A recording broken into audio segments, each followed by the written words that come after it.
We got to know what led to this, Mickey. What transpired leading up to this? Because I know it just didn't happen for no reason. Something's happened. Be fair to me. We'll be fair to you. Just don't beat on me.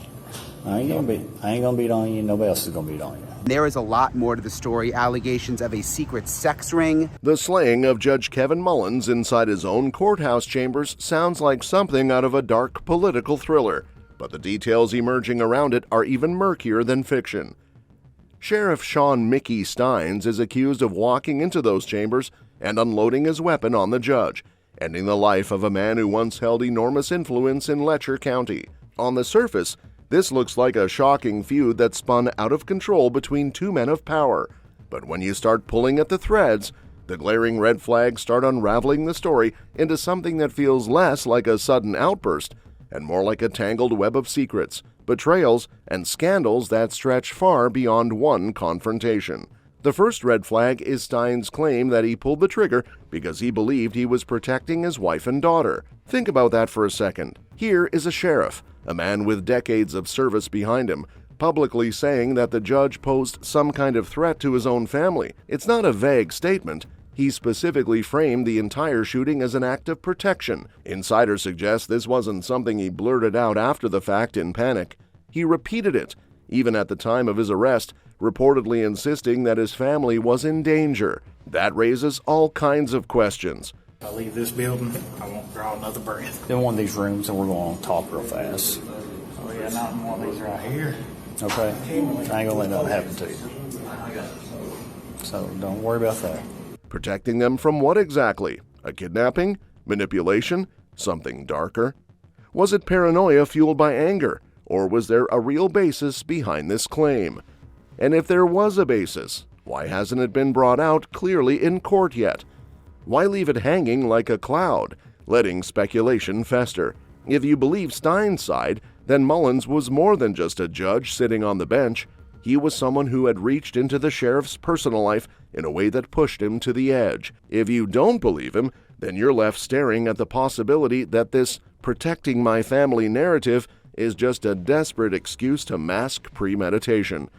Either way, that single claim drops a massive shadow over the case and makes you wonder if this was ever just about a personal spat or if the truth is buried under layers of fear, secrecy, and unspoken tension. That shadow only deepens when you get to the next red flag, Judge Mullins' phone records. In the hours leading up to the shooting, surveillance footage and investigative testimony reveal that calls were made from Mullins' phone to none other than Sheriff Stines' daughter. Let that sink in. The daughter whose safety Stines claimed he was trying to protect was directly tied into the judge's phone activity right before he was slayed. Was Mullins calling her?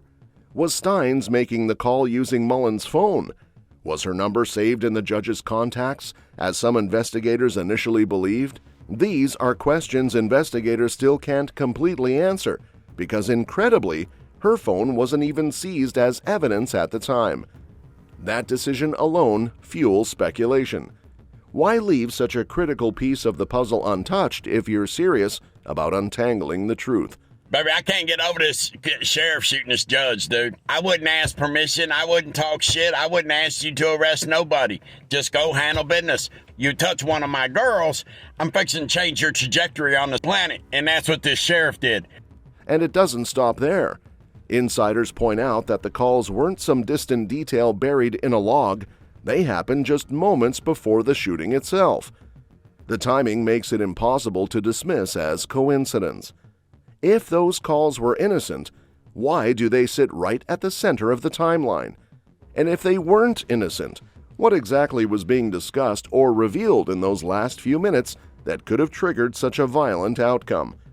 Every path leads back to that unanswered phone connection. The picture gets murkier when you add in reports that Mullins and Stines were seen having lunch together earlier that day, with Mullins allegedly bringing up the need for a private meeting afterward. They walked back to Mullins' chambers together, and within minutes, the shooting erupted, right after those calls were made.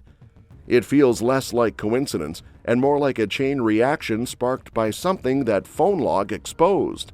Were there inappropriate conversations between the judge and the sheriff's daughter? Was there an actual relationship brewing there?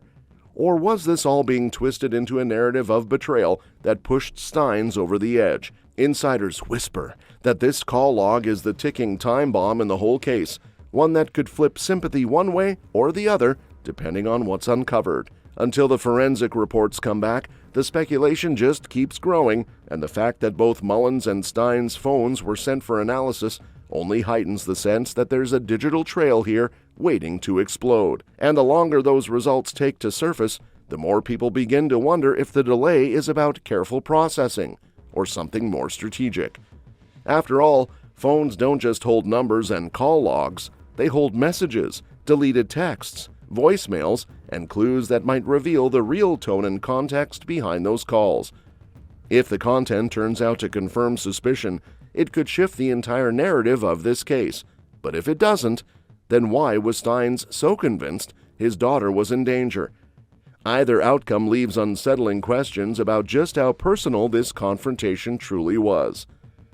If all of that wasn't messy enough, another red flag drags this case into an even darker territory: the brothel allegations. A woman recently came forward with claims that Judge Mullins wasn't just sitting on the bench dispensing justice, he was allegedly running the courthouse like a brothel. According to her, women on house arrest were pulled into a sick arrangement where they were pressured into physical acts in exchange for leniency, better treatment, or even the chance to dodge prison time. The judge would have sex with inmates from the jail. Yes. And you saw it. Yes. I was part of it. I was one of them. How did they keep it a secret? It wasn't a secret. Why did you feel like you had to have sex with the judge? Because he's the one with the power. He holds my entire life in his hands. Not just from being in jail, like coming in off the street and seeing him. He's the one that makes the decisions over whether I get to keep my children or not. He's the one that makes the decisions on whether I go to jail. She paints a picture of a courtroom where power wasn't about law, it was about exploitation.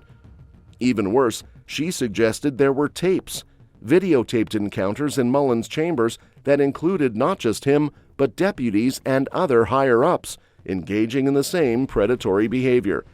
If that's true, then this wasn't one rogue judge misusing his position. It was a network of AB baked right into the system. And the way she described it, this wasn't some whispered rumor or isolated mistake. It sounded like a culture that had become normalized, where people in authority treated the courthouse like their private playground. The very space meant to uphold justice was allegedly turned into a stage for corruption and degradation. That kind of allegation doesn't just stain Mullins' name, it pulls an entire institution into question. If tapes really exist, they could blow the lid off a scandal far bigger than one man's misconduct. And if others in power knew or participated, it could explain why so many seemed willing to look the other way until it all exploded in violence. Now, think about how that connects back to Stines. He wasn't just Mullins' professional peer, he had been his friend for decades. He also had deputies under him who were caught up in scandals tied to crimes and AB of inmates. Did the judge ever say, you have to do this, or if you do this, You come see me 3 times and we'll take care of this. Come visit me a few times, we'll take care of it. he would say that? Mm-hmm. Absolutely. And how many women do you think were also doing this? Total over the years, hundreds. When the victim making these brothel claims came forward, it was against one of Stines' own former deputies, who ended up convicted of rape and sodomy. But the allegations didn't stop at the deputy. They circled right back to Judge Mullins' chambers. If you put yourself in Stines' shoes, being deposed in a case tied to all of this just 3 days before the shooting, you can imagine the storm building. Did he know something that made him feel his family was being dragged into that mess? Was he afraid of secrets coming out that could ruin his career, his family, or his legacy?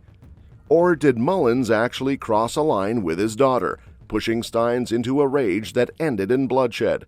How common was that? More common than you would want to believe in the court system. When there's policy, once an inmate leaves that jail space, you're not supposed to be in contact with them for 6 months. There'd be girls sign themselves out and take them on home. It was sick. The supervisors would take the inmates home for the night? Yes. What's striking is how these red flags aren't separate, they're interconnected. The claim of protecting his daughter doesn't stand alone once you realize her number is popping up in the judge's phone records. The allegations of a courthouse brothel don't exist in isolation when you factor in the possibility that powerful men in that very courthouse were implicated. What would the inmates get in return for having, the leadership? They're sleeping with the guard. It's mostly for things like cigarettes, time out of the cell, pops, commissary, things like that. It's almost impossible to look at these details and believe this was just a heated argument that spun out of control in a 10-second clip of surveillance footage. Instead, you start to see the outline of something much bigger. Was the shooting the climax of a personal betrayal? Was it an act of desperation by a man caught in the middle of a scandal too big to control?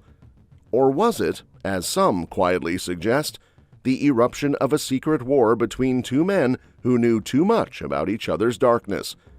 That it was a brothel. It is all just it's all a brothel. One of the female guards specifically was telling me that one of the places she takes male inmate, and that's where they take them. They get took up into the courthouse, especially after hours late at night, nobody's at work. Judge Mullins is no longer here to answer for the allegations against him, which leaves a haunting silence over every claim that surfaces. Sheriff Stines, meanwhile, sits facing the possibility of life in prison or even the capital punishment, insisting he is not guilty. Between them is a community left reeling, insiders murmuring that everyone knew there were cracks in the courthouse long before this shooting, and now those cracks are splitting wide open for the world to see. The story of Judge Mullins' demise isn't just about one gun, one sheriff, or one judge. It's about the glaring red flags that, when pieced together, paint a chilling portrait of misuse of power, lives entangled, and a courthouse that may have been hiding one of the darkest secrets imaginable. What did you think when the sheriff shot the judge? A lot of the corruption was going to come out. He either knew something or something was going on that he knew about that we all might not know about, that he was doing something to protect us. And if this is only what's trickling out now, the question everyone should be asking is, what else is buried beneath the surface, waiting to be dragged into the light? That's all for this video. See you next time.